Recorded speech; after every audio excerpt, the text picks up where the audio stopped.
Hukum Henry. Menurut Henry, besarnya GGL induksi pada suatu rangkaian ini sebanding dengan min L delta I per delta T.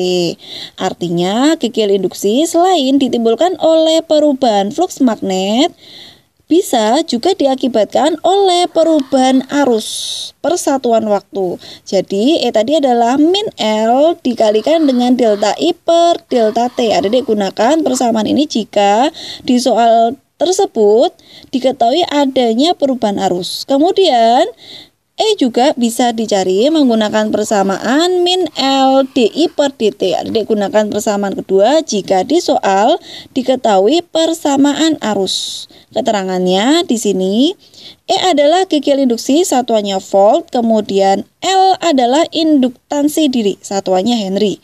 Kemudian DI per DT adalah perubahan arus tiap satuan waktu, satuannya adalah ampere per second. Arti dari induktansi ini merupakan sifat sebuah rangkaian listrik atau komponen yang menyebabkan timbulnya GGL di dalam rangkaian sebagai akibat perubahan arus yang melewati rangkaian atau disebut dengan self-inductance. Jadi intinya seperti ini, Dek. Ketika Adik mempunyai sebuah kumparan, kemudian pada kumparan ini terjadi perubahan arus listrik atau ada delta I-nya, maka ia bisa menyebabkan timbulnya GGL induksi pada kumparan itu sendiri. Semakin, karena ini induktansi merupakan sifat ya, jadi semakin besar induktansinya, maka GGL induksi yang ditimbulkan akan semakin besar juga. Oke, L kalau tidak diketahui di soal, adik bisa mencarinya sendiri dengan persamaan N dikalikan flux dibagi I. Fluksnya ini bisa dijabarkan menjadi B dikalikan A. Contoh soal ke-14 dari Senam PTN tahun 2011. Sebuah kumparan mempunyai induktansi sebesar 700 mH. Besar GGL induksi yang dibangkitkan dalam kumparan itu jika ada perubahan arus listrik dari 200 mA menjadi 80 mA dalam waktu 0,02 second secara beraturan adalah. Jadi saya tuliskan terlebih dahulu yang diketahui, yaitu ada induktansi sebesar 700 mH atau 700 kali 10 pangkat min 3 Henry. Arusnya awalnya adalah 200 mA, kemudian berubah menjadi 80 mA. Artinya terjadi perubahan I sebesar I2 min I1 sama dengan 80 dikurangin dengan 200 sama dengan 120 mA atau sama dengan 120 kali 10 pangkat min 3 ampere. Kemudian delta T-nya adalah 0,02 detik atau 2 kali 10 pangkat min 2 second. Kemudian yang ditanyakan adalah E. Ini berapa? Karena yang diketahui adalah delta I, maka saya gunakan E sama dengan min L dikalikan delta I per delta T. Langsung saja saya masukkan angkanya, yaitu 700 kali 10 pangkat min 3, kemudian delta I-nya adalah 120 kali 10 pangkat min 3, dibagi dengan 2 kali 10 pangkat min 2. Kalau 120 dibagi 2 hasilnya adalah 60. Kemudian 60 saya kalikan dengan 700. Hasilnya sama dengan, oh iya Dek, ini kan 80 min 200 harusnya nilainya negatif ya Dek ya. Negatif 120 kali 10 pangkat min 3. Nah saya tambahkan negatif di sini. Nanti negatif dikalikan dengan negatif hasilnya positif. Jadi positif 60 kali 700 sama dengan 42.000 kali 10 pangkat min 3 lagi, kemudian min 2 nya naik jadi plus 2 sama dengan 42.000 kali 10 pangkat min 4, satuannya adalah volt. atau sama dengan 4,2 volt. Opsi yang sesuai adalah yang B. Selanjutnya, masih tentang induktansi, besarnya energi yang tersimpan pada sebuah kumparan dapat dihitung menggunakan persamaan W sama dengan setengah LI kuadrat, di mana W adalah besarnya energi atau usaha, satuannya Joule, kemudian L adalah induktansi induktor, satuannya Henry, kemudian I adalah kuat arus listrik dengan satuan ampere. Contoh soal ke-15 dari UM/UGM tahun 2018. Sebuah induktor dengan induktansi 10 mH. Kemudian sebuah resistor dan baterai ideal dipasangkan dalam rangkaian secara seri. Ketika arus dalam rangkaian adalah 1 ampere, maka besar energi yang tersimpan dalam induktor adalah, karena di sini ditanyakan hanya energi yang tersimpan pada induktor, maka saya langsung gunakan W sama dengan setengah LI kuadrat. Diketahui L-nya adalah 10 mH atau sama dengan 10 kali 10 pangkat min 3 Henry. Arus yang mengalir adalah 1 ampere. Yang ditanyakan adalah W. W sama dengan setengah, L-nya adalah 10 kali 10 pangkat min 3 I kuadrat, berarti 1. Sama dengan 5 kali 10 pangkat min 3, satuannya Joule. Kemudian kalau diubah ke mili menjadi 5 milijoule. Opsi yang sesuai adalah yang A. Masih di materi induksi elektromagnet, kita bahas hukum Lenz. Bunyi dari hukum Lenz adalah arus induksi akan muncul di dalam arah yang sedemikian rupa sehingga arah induksi ini menentang perubahan yang dihasilkan. Dengan kata lain, arah arus induksi yang terjadi dalam suatu penghantar menimbulkan medan magnet yang menentang penyebab perubahan medan magnet tersebut. Jadi di sini arus induksi ini selalu bertentangan dengan penyebabnya. Oke, langsung saja biar adik paham ya, Dek ya. Saya langsung bahas contoh soalnya. Di sini ada contoh soal ke-16 dari SBMPTN tahun 2017. Ada sebuah kawat melingkar, diletakkan di samping sebuah kawat lurus panjang. Adik bisa lihat pada gambar. Jika arus pada kawat lurus tersebut diperbesar, maka arah arus induksi pada kawat melingkar akan, mula-mula saya buat terlebih dahulu medan magnet yang ditimbulkan oleh arus pada kawat lurus di sini. Kita gunakan aturan tangan kanan. Adik bisa lihat gambar yang ada di sebelah kanan ini. Ibu jari menunjukkan arah arus, kemudian 4 jari yang lain ini menunjukkan arah B-nya. Berdasarkan aturan tangan kanan ini, maka B arahnya masuk ke bidang. Nah, ini adalah B yang ditimbulkan oleh I. Ini adalah sebabnya.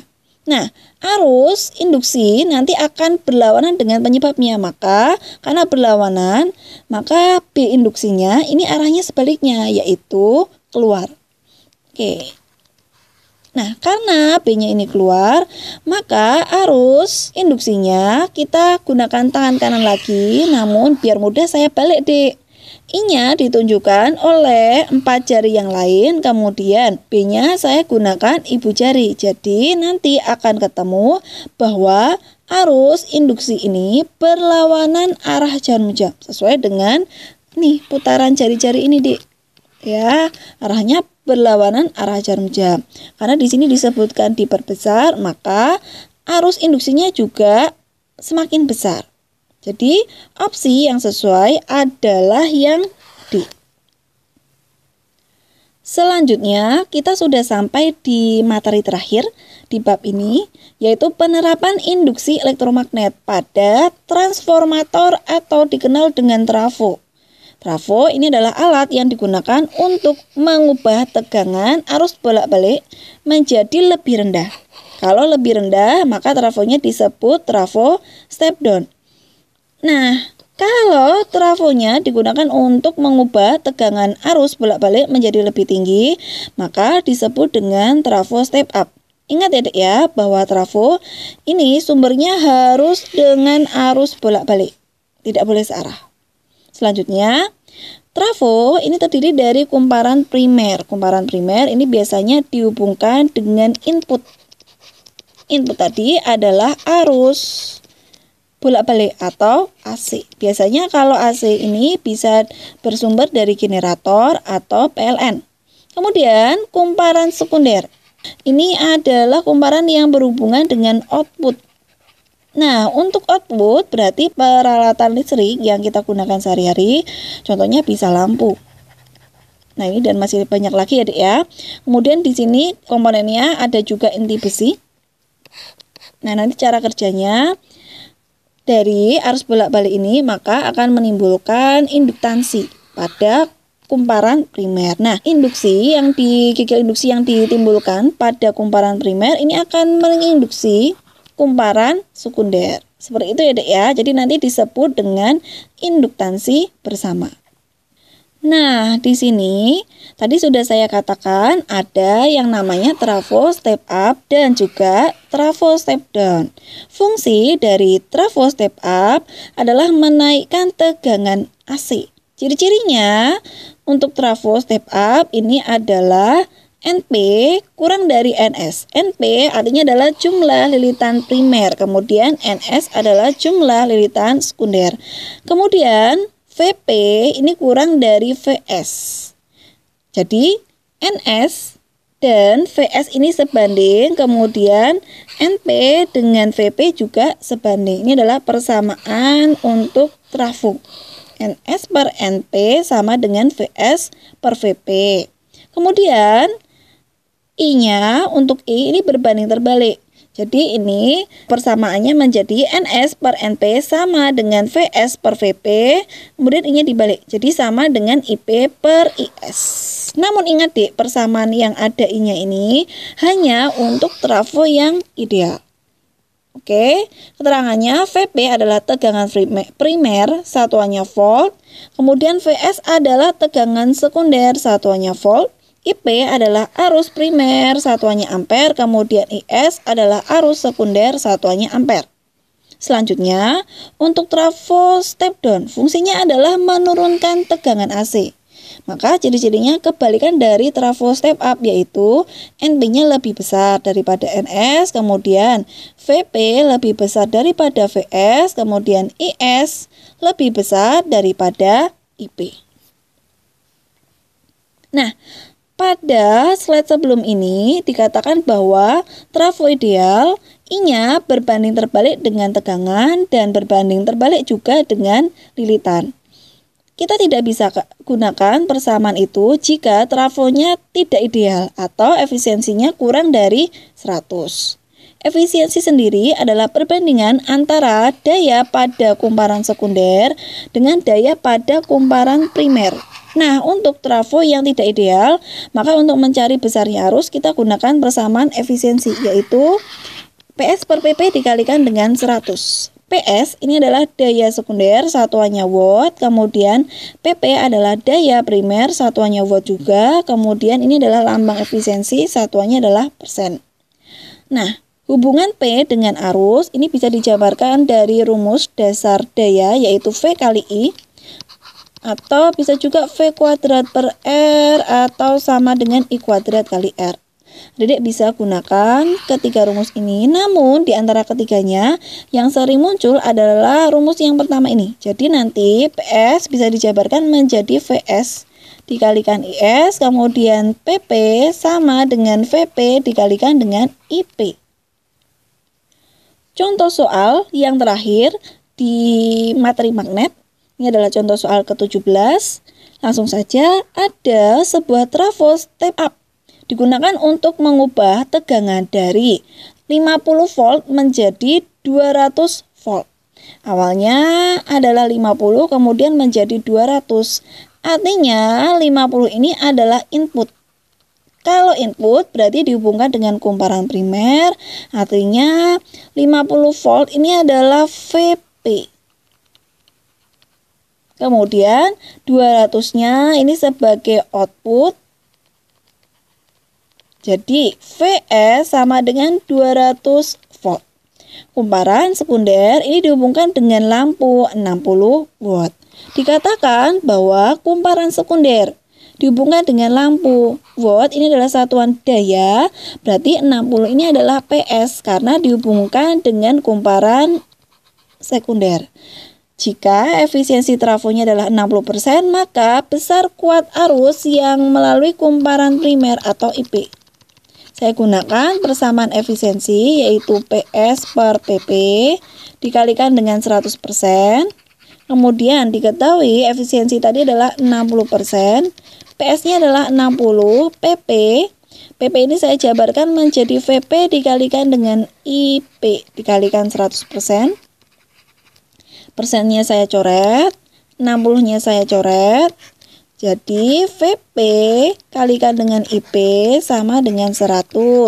Kemudian VP-nya tadi 20. 20 IP sama dengan 100. IP sama dengan 5 ampere. Opsi yang sesuai adalah yang E.